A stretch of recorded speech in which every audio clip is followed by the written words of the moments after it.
On October 30, 2025, Diddy was finally moved to Fort Dix, the prison facility his attorney had personally pushed for. Shortly after that transfer, CBS News secured his intake photo, revealing gray hair and visibly exhausted eyes. Now, leaked footage has surfaced, exposing the harsh reality of his everyday life inside: 5 a.m. wake-up calls, assigned laundry work paying just 23 cents an hour, and living in a shared dorm alongside 8 other inmates. This is what life behind bars truly looks like. October 30, 2025, the transfer that changed everything. Diddy once paid people to wash his sneakers. Now he's scrubbing floors for free. CBS News. After spending 13 long months inside Brooklyn's Metropolitan Detention Center, watching his once massive empire fall apart from behind bars following his September 2024 arrest, Diddy finally got what he had been asking for. His legal team had pushed hard for a transfer, specifically requesting Fort Dix. His attorney, Tenny Garagos, even wrote directly to the judge, emphasizing the need to address alleged drug abuse concerns, improve access to family visits, and focus on rehabilitation. Located about 75 miles south of New York City, the facility was significantly closer to his family than Brooklyn had ever been. By nearly every account from former detainees, MDC Brooklyn was described as an absolutely horrible place to be. Fort Dix was meant to feel like an upgrade. It is the largest single federal prison in the United States, housing roughly 4,100 male inmates in total, about 3,900 at the main complex and another 200 at a nearby satellite minimum security camp. CBS News later obtained exclusive material that revealed more than anyone expected. Shortly after Diddy arrived, an intake photo surfaced, and it told a story his legal team never wanted made public. Gray hair could be seen everywhere. His eyes looked exhausted as he stared directly into the camera, dressed in the standard-issue prison uniform. The weight of reality was clearly setting in. But what many people don't fully understand about Fort Dix is how the prison itself is structured. There are no traditional individual cells. The entire institution operates using open dormitory-style housing, converted from old military barracks back in 1992. Some housing units contain just 12 inmates, with 6 bunk beds tightly packed into small dorm rooms. Others are massive open-bay dorms holding up to 100 men at a time. Let that sink in: 100 men all trying to live, sleep, and exist in the same shared space. According to publicist Judah Ingelmir, Diddy was placed in a room with 8 other inmates, receiving no special treatment and living fully within the general population. The contrast is striking. This is the same man who once had personal assistants just to bring him bottled water, now forced to wait in line for a toilet. Every single day starts at 5 a.m. sharp. Bright fluorescent lights instantly flood the dorms, leaving no chance to sleep in. There are no exceptions. Inmates rush to get dressed, prepare themselves, and line up for head count. The rigid schedule begins whether anyone is ready or not. By 6 a.m., it's time for breakfast. The food is mass-produced institutional fare, nothing even remotely resembling the lifestyle he once lived. There's no personal chef, no catered meals, just standing in line with everyone else and eating whatever is placed on the tray. Complaints aren't welcomed, and most of the time, they aren't even acknowledged. After that comes the work assignment everyone has been talking about: duty in the laundry facility, along with a position connected to the prison chapel library. I was there a day and a half. This is not a jail. This is an insane asylum. And he agreed. It was a zoo. TMZ managed to get hold of footage showing this new reality up close. The video captures Diddy sorting prison uniforms for other inmates, washing piles of linens and bedsheets, and running massive industrial dryers packed with heavy loads of clothing day after day. In the federal system, inmates are required to work. No exceptions, no excuses. The irony is impossible to ignore for anyone who remembers the luxury designer labels and the thousands of outfits he once had at his disposal. As one person online summed it up perfectly: Get one hug at the start, one at the end. Everything in between must be proper. Handhold too long, and your visit ends immediately. CBS News also disclosed details about his second work assignment, this one inside the chapel library. There, he was responsible for distributing movies to other inmates and managing religious materials, a position widely regarded as one of the more desirable jobs at Fort Dix. It's noticeably quieter than working in the laundry facility and far calmer than kitchen duty. That role even came with a few real perks. It allowed access to a private, air-conditioned office. His publicist described the job as warm, respectful, and rewarding, saying he worked in the chapel library and presenting it in a way that almost made it sound pleasant. But the reality is far less flattering. He's simply following orders, just like every other inmate. There are no choices, no autonomy, and no control over the work assigned to him. Work assignments can stretch all the way to 4 p.m., with multiple head counts conducted throughout the day. Officers are constantly checking to make sure everyone is present, sometimes 5 to 6 times daily. These frequent checks mean non-stop interruptions, no matter what someone is doing. It's a rigid routine that would eventually wear anyone down. As evening arrives, inmates are granted limited recreation time. There's access to the prison yard, basketball courts for those who want to use them, and a track for walking or running. There's also a TV room, but it only offers basic channels and absolutely no internet access. Phone calls are heavily monitored, with every word potentially recorded. And when it comes to those phone calls, CBS News reported that Diddy violated prison rules by making a three-way call on November 3rd. According to their report, he was discussing the release of a statement to the New York Times with his legal team. That call resulted in serious consequences: a 90-day suspension of both phone and commissary privileges. His publicist attempted to clarify the situation, claiming the call was not initiated by Sean himself and insisting it was placed by his lawyers, arguing it should be protected under attorney-client confidentiality. What makes the situation even more interesting is what happened next. On November 12th, his release date was pushed back by a full month, moving from May 8, 2028 to June 4, 2028. As of press time, no official reason had been provided for the delay. Meals are served 3 times a day in the prison dining hall. Former inmates have said that expired food is common. There's nothing gourmet, nothing fresh, and no special dietary accommodations unless they are medically required. Many say you quickly learn to appreciate anything that doesn't taste like cardboard. There are commissary privileges, at least. Inmates can buy extra items such as snacks, hygiene products, and clothing, though the selection is limited and prices are heavily marked up. Funds come from an outside account, with a strict monthly spending limit of $320.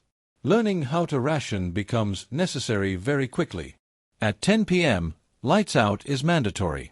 The dorm quiets down somewhat, but with 100 men packed into open bay housing, true silence never comes. Snoring, conversations, and constant background noise fill the space.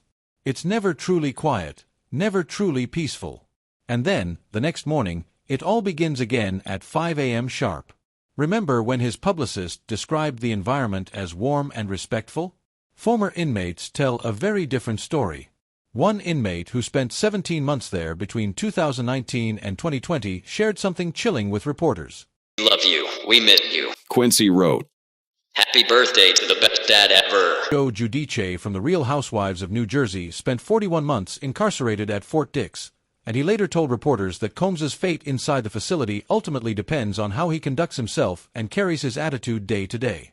I couldn't imagine how Diddy felt. Giudice also said he personally witnessed things happening during the early morning hours that correctional officers seemingly chose to ignore.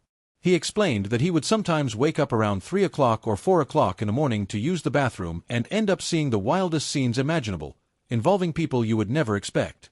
According to him, guards could clearly hear the showers running late at night, but deliberately looked the other way. Another former inmate went on to describe conditions inside the facility that completely contradict any attempt to paint a positive picture of life there. Aaron said he wouldn't recommend Fort Dix, but he would recommend a Northeast facility. The only problem was, why did he get sent by Fort Dix? It's not because he did anything special. It's not because they took pity on him. It's because, right? Because he had a shorter sentence. Here's where it takes an unexpected turn: the things money can still buy, even behind bars. Giudice revealed that inmates have the ability to pay for certain special services. Shoes can be shined, additional security can be arranged, clothes can be tailored, and chefs can even be hired to prepare meals.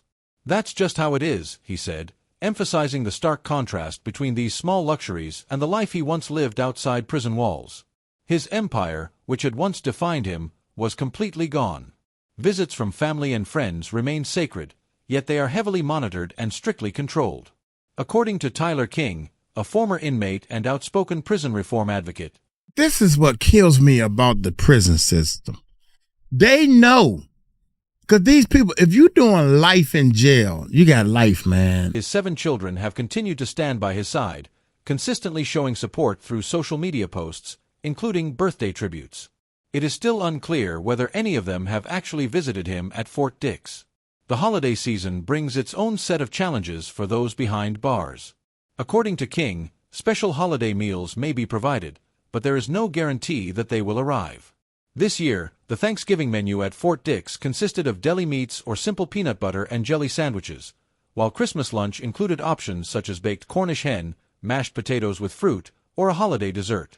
These modest meals are a stark contrast to the extravagant celebrations he used to host. Despite the change in circumstances, his family has remained unwavering in their support, with all 7 of his children posting birthday messages when he turned 56 in early November. Couldn't imagine how Diddy felt, but Diddy's holding it down. He's doing what he's got to do. Diddy was living a rock star life, so I'm glad he's going to get the time to just relax. Diddy's in good spirits. He's still Diddy. His twin daughters added their voices of support, but they weren't physically there, and the world outside continued moving forward without him. His current release date is set for June 4, 2028, which translates to roughly 22 to 24 months with potential reductions for good behavior, possibly shortened further by up to 6 months in a halfway house. In November, his lawyers filed an expedited appeal, with arguments scheduled for April 2026. Diddy is said to have one of the best appellate teams in the country, and sources insist he's in capable hands. Yet, none of that changes the day-to-day reality he faces. Each morning at 5 a.m., the lights flood the dorms. Every day, he reports for work assignments. Every night, he returns to a bunk surrounded by strangers. The man who once had every luxury now carries a prison number and a release date that feels impossibly distant. But routines and schedules only reveal part of the picture. To truly understand life at Fort Dix, you need the perspective of someone who lived it alongside him. On December 23, just 2 days before Christmas, Sebastian Telfair walked out of FCI Fort Dix, finally a free man. His children were waiting, and the relief was overwhelming. But the public's curiosity wasn't about Telfair's release. It was about his former cellmate, the most famous inmate in federal custody, Sean "Diddy" Combs. Hours after stepping out, Telfair gave his first interview to TMZ, and he spoke candidly without holding anything back. For Telfair, the former NBA lottery pick who spent 10 years in the league, prison represented a harsh and dramatic fall. From NBA arenas to a crowded prison dorm, from private jets to waking at 5 a.m., from courtside seats to concrete recreation yards, the adjustment was brutal. He admitted this openly, yet when he thought about Diddy, the magnitude hit even harder. "I couldn't imagine how Diddy felt," Telfair said. He reflected on the drastic contrasts, from penthouses to prison cells, from private jets to prison buses, from the heights of bad boy records to federal custody. And still, according to Telfair, despite the immense challenges, Diddy has not broken. Back to the NBA to do like some kind of work there. Have you had any offers from anyone in the NBA asking you to come back and do some kind of work there? I just signed with a new agent. Hi, Kimberly, how you doing? I know that's right. So you got a new agent. I got a new agent. I'm gonna be playing in the Big Three. That wasn't just empty words. Telfair had witnessed it all firsthand. He had been living in the same facility, walking the same prison yards, eating the same meals day in and day out. He observed Diddy navigating a world that completely strips away every advantage that fame, fortune, and influence once provided. And what he saw was a man maintaining his composure, carefully following the rules, and staying disciplined under conditions that would test anyone's resolve. "They're going to help him where he's at," Telfair added, referencing Fort Dix RDAP program, the federal drug treatment initiative that could potentially lead to a reduction in Diddy's sentence. Telfair wasn't speaking with judgment. He was being candid and honest. Everyone had seen the former lifestyle, the parties, the excess, the wild freakouts that had become central to the prosecution's case, the drugs, the control, the manipulation. Now, behind bars, that life had come to a complete halt. And perhaps, Telfair suggested, that forced pause was exactly what Diddy needed. Part 11 prison is often seen as a period of forced reflection, a time to step back, evaluate one's life, and begin the slow process of healing. It's a perspective that isn't shared very often, yet it carries weight and clarity when it comes from someone who has actually lived through it. Defendants typically get sentenced to less than 15 months for these offenses. Even when coercion, which the jury didn't find here, is involved, he sits in prison today serving a 50-month sentence because the district judge acted as a 13th juror. Statement still carried weight, not because it excused any of his past actions, but because it revealed something deeper about identity behind bars. Prison doesn't fundamentally change who a person is. It tests them. It strips away the facades, the show, the external trappings, but the core of a person remains intact. Telfair said that Diddy was in good spirits. He wasn't broken, he wasn't depressed, and he wasn't falling apart. He was still carrying that same confidence and self-assuredness that had made him a mogul in the first place, only now dressed in olive prison greens instead of the designer suits he was once known for. Lisa, always great to be on with you. Let's be very frank about this case. You can't unsee what you saw, you can't unhear what you heard, and you can't unremember what you read. And it's clear that that judge took certain things in consideration that were part of the evidence, and it is permitted under the Mann Act. This was not the image people expected. It wasn't the broken mogul that the tabloids wanted to portray, but simply a man adjusting to a new reality, finding routine, finding structure, and discovering humanity in a place few would imagine. Telfair spoke of meeting good people inside, not just Diddy, but others as well. Men from all walks of life, each with their own story, all serving time, all navigating the same challenges. Within the prison community, bonds formed that likely wouldn't exist anywhere else. The contrast between their lives and experiences was striking. Telfair himself received early release on December 23rd, a few days ahead of the expected December 26th, a genuine Christmas miracle for his family. But Diddy's situation is different. He will likely serve his full sentence. Different charges, different outcomes, yet the same daily routine, same meals, same dorms, same 5 a.m. wake-ups. Fort Dix is not the same as MDC Brooklyn, where Diddy first began his time behind bars. Brooklyn was maximum security, dangerous, isolating, unforgiving. Fort Dix, on the other hand, is a minimum security facility, offering more freedom and better programs. It was chosen specifically by Diddy's legal team for its rehabilitative opportunities and its proximity to family, allowing for easier visitation. This departure from what should have been imposed on Sean Combs.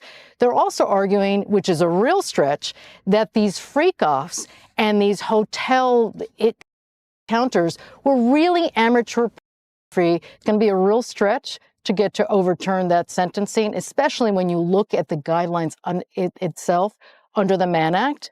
It's between 70 and 80 months. The judge gave 50 months here. So this type of these arguments, frankly, if I looked at my crystal ball, it's going to fail. The RDAP program that Telfair referenced could be truly life-changing. Federal drug treatment programs like this have the potential to reduce sentences by up to 12 months, which is a significant difference for someone facing a 50-month term. Telfair's own path to Fort Dix came as a result of a violation of his supervised release. After pleading guilty in 2023 to healthcare fraud, he was sentenced to probation, 3 years of supervised release, community service obligations, and regular check-ins.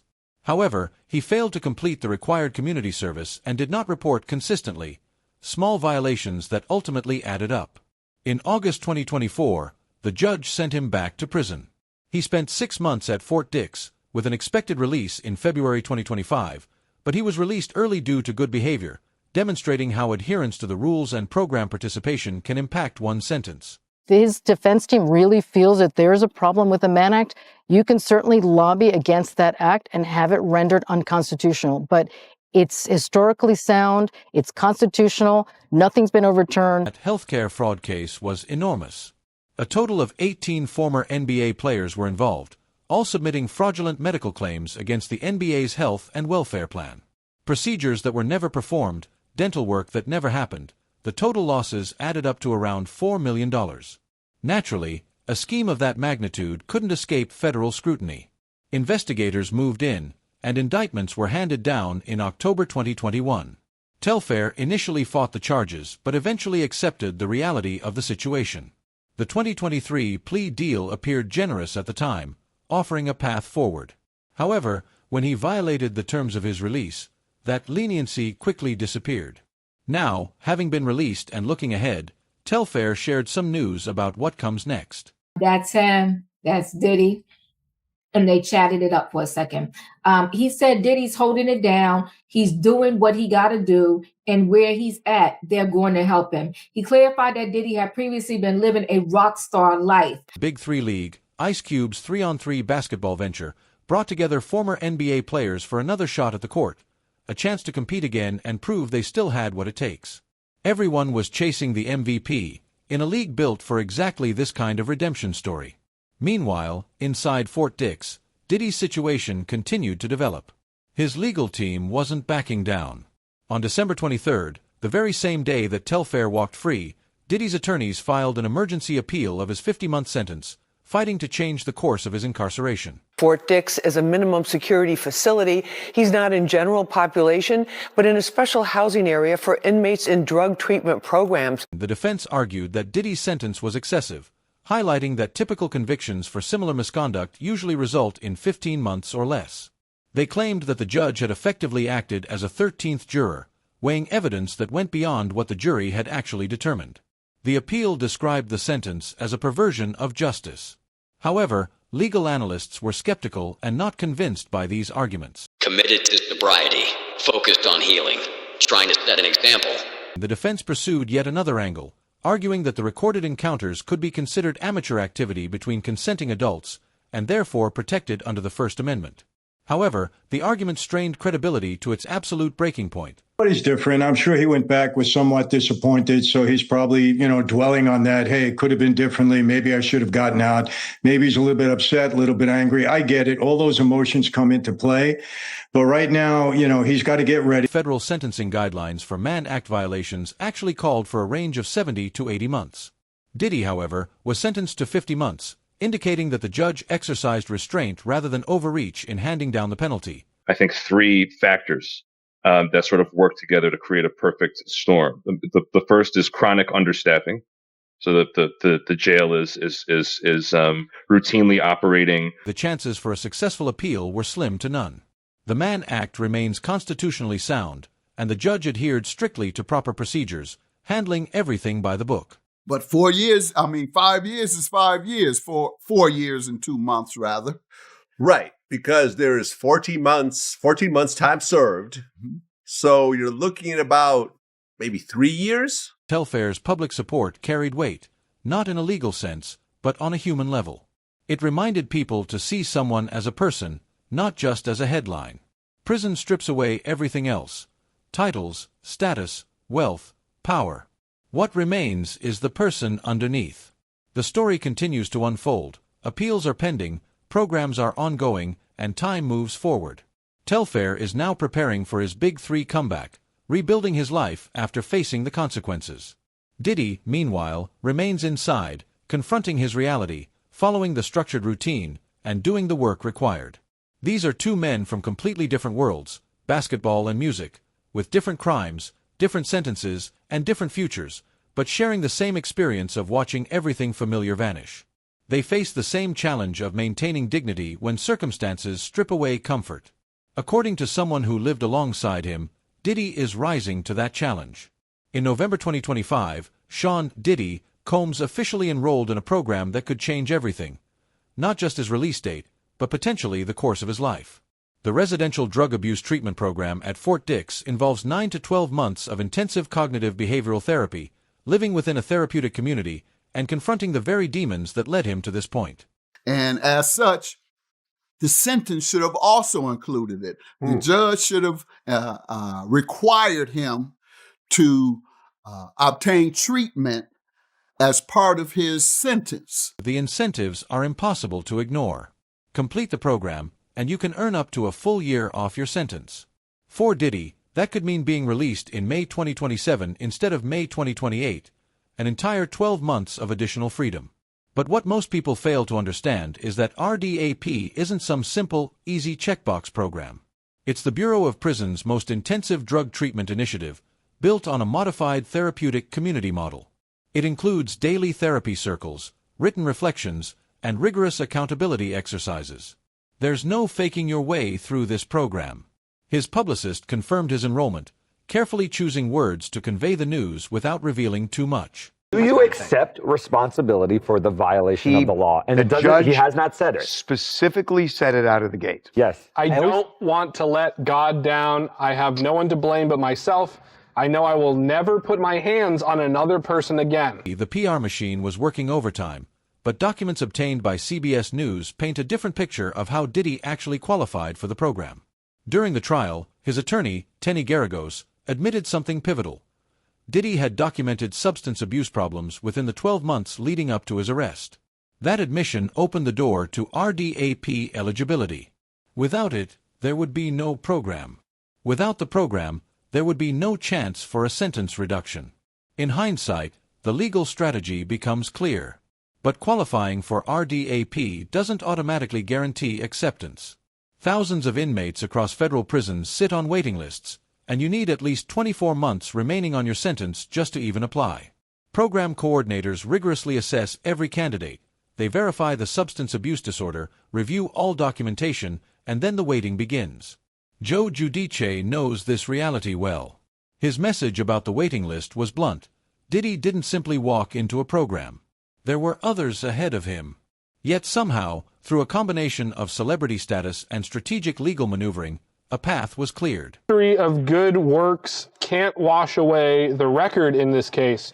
You abuse these women. You use that abuse to get your way, freak-offs and hotel nights. The evidence of the abuse is massive. I was sitting right here during the testimony. Diddy's lawyers had specifically requested Fort Dix and included it in their sentencing recommendations. Initially, Judge Subramanian pushed back, reminding everyone that defendants cannot simply choose their facility. The Bureau of Prisons makes those decisions. Yet, somehow, Diddy ended up exactly where his legal team wanted him. Strategic planning paying off in a very tangible way. The RDAP program itself is structured into 3 distinct phases. Phase 1 is the residential, unit-based treatment. Participants live in separate RDAP housing apart from the general population, engaging in intensive daily therapy, group counseling sessions, cognitive behavioral therapy techniques, and relapse prevention training.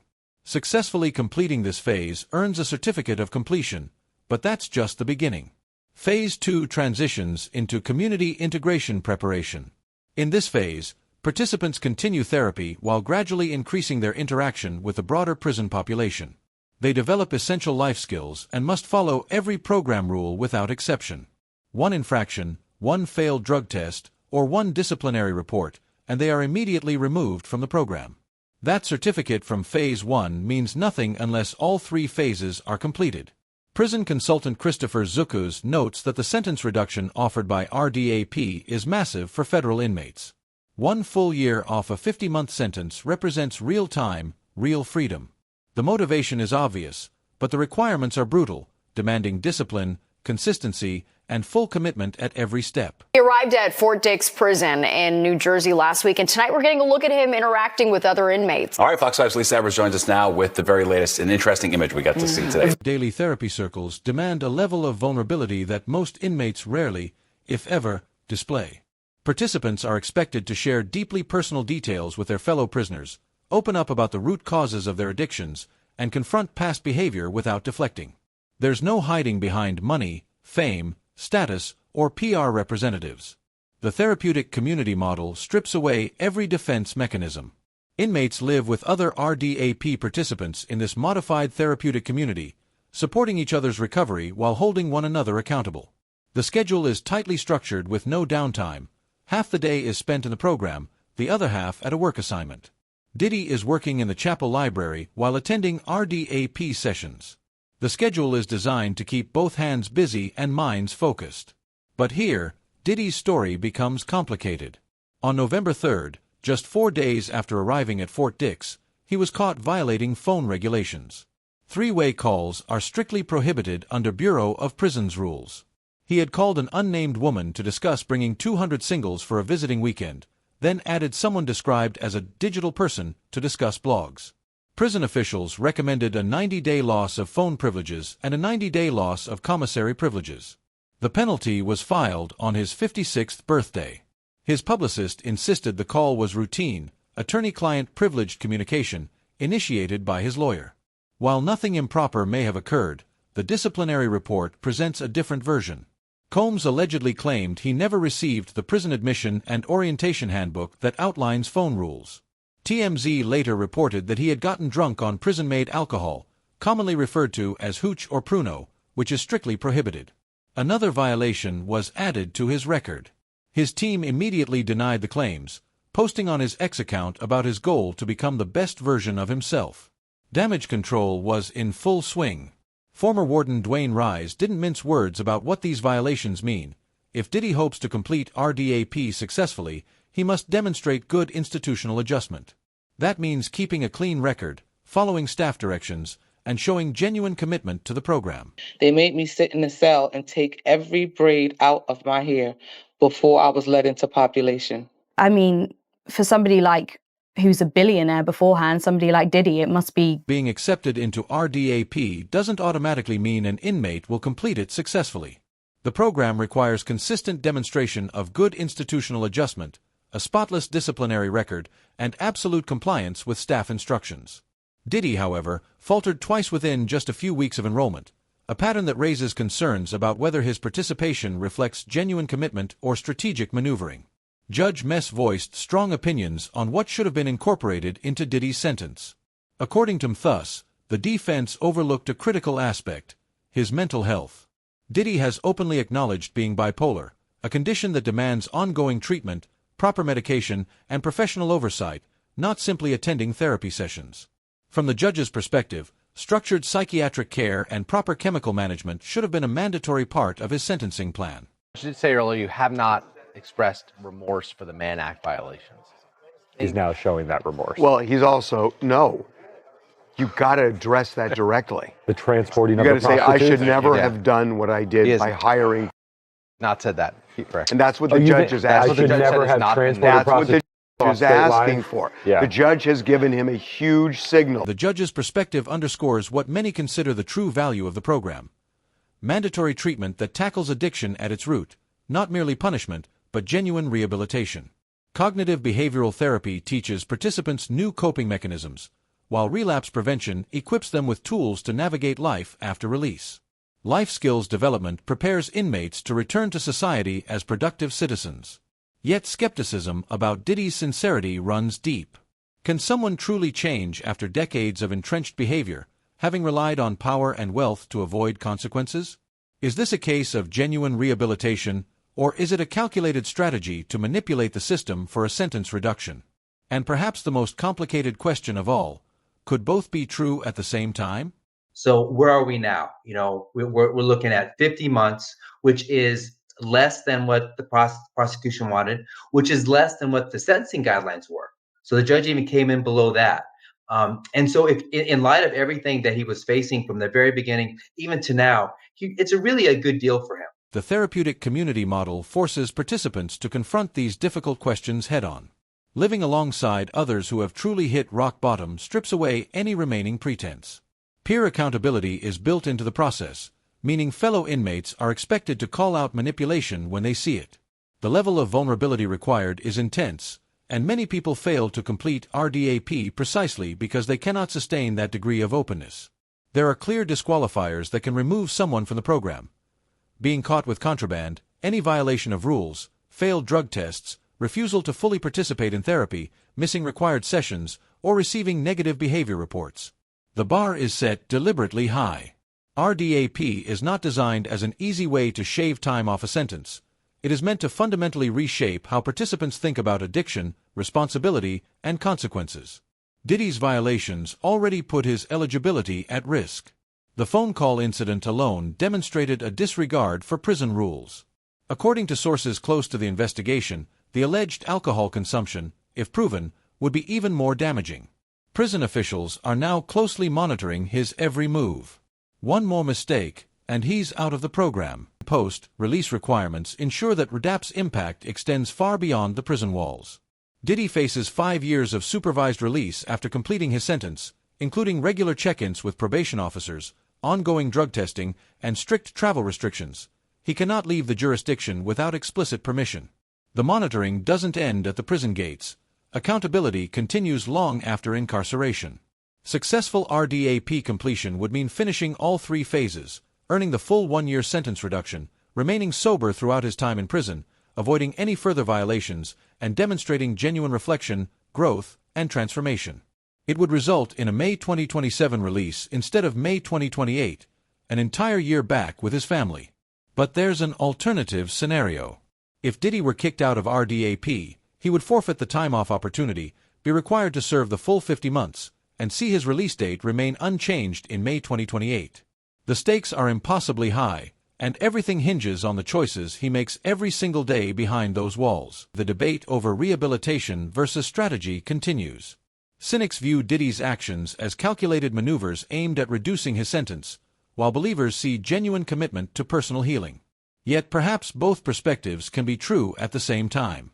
The desire to gain an early release may serve as the initial motivation, while the program itself fosters authentic transformation and growth. Fort Dix's therapeutic community is designed to strip away every excuse, every rationalization, and every defense mechanism that has been built up over decades of unchecked power. Daily therapy circles demand a level of vulnerability that money can't buy.